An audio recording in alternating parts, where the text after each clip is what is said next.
তো চলো আগে ভিডিওটা দেখি, তারপর পাবলিকের করা ফানি কমেন্টগুলো পড়ি।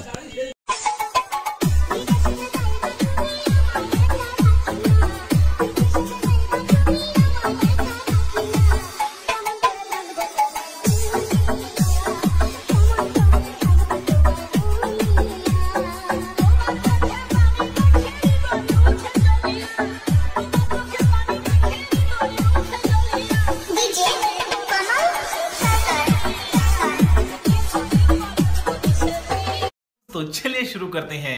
Heavy headlight.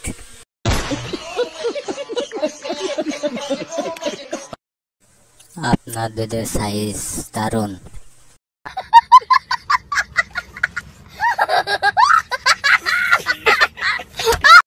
তোমার মতো জিনিস রেখে বিদেশে যাওয়া যায়। समझ रहे हो? समझ रहे हो आप? समझ रहे हो? কি দেখতে বলো? সামনে লাউ, এরকম দেখতে খুব ভালো।